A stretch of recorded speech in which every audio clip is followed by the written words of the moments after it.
5-minute call from the Green Party. I call Mojo Mathis.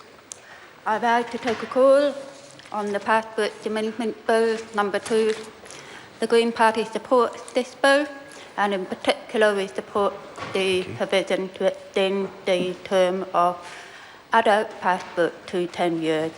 I was on the Government Admin Select Committee last year that considered the petition that has triggered this legislation, and I just want to acknowledge the very high calibre of the quality and of the information that was presented in support of the petition.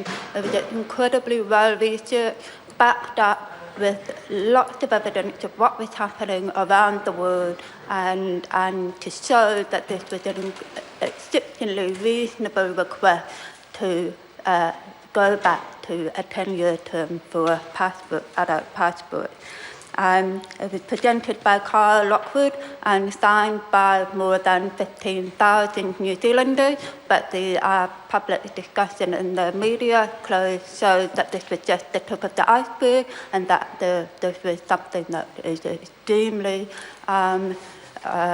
concern to many New Zealanders around the cost, the hassle, the stress involved in having to renew passport every 5 years. In fact, in effect, 5-year term meant that passports were only really valid for many travel overseas for 4.5 years because of the requirement to have a valid passport for the extended 6 months. It's also, I think, really encouraging to see an ordinary New Zealander making such good use of the democratic process and bringing a case to the Select Committee and being heard by the Select Committee, so that we were compelled to make a recommendation in favour of the request. And it's been absolutely fantastic to see the government actually be responding to that and now bringing legislation to the House to address that concern.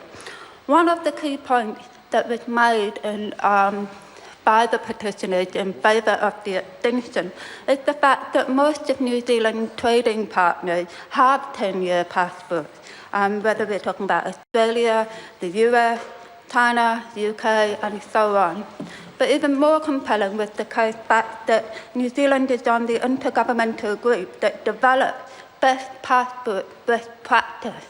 And the 5 countries on that committee and the other 4 all issued 10-year passports, and they are Australia, Canada, the UK, and the US.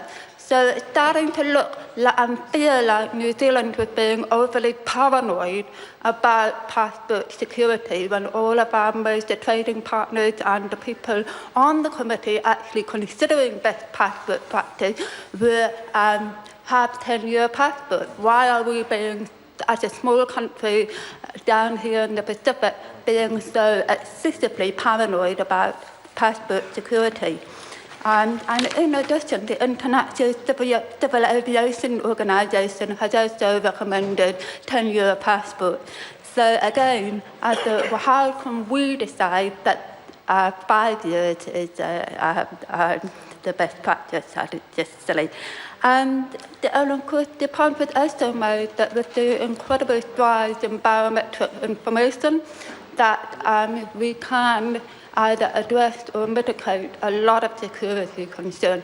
We're never going to have 100% security around passport, but what we can look at is what is a reasonable level of security around passport, and I feel very confident that we can address these security concerns at Select Committee when the bill comes to Select Committee.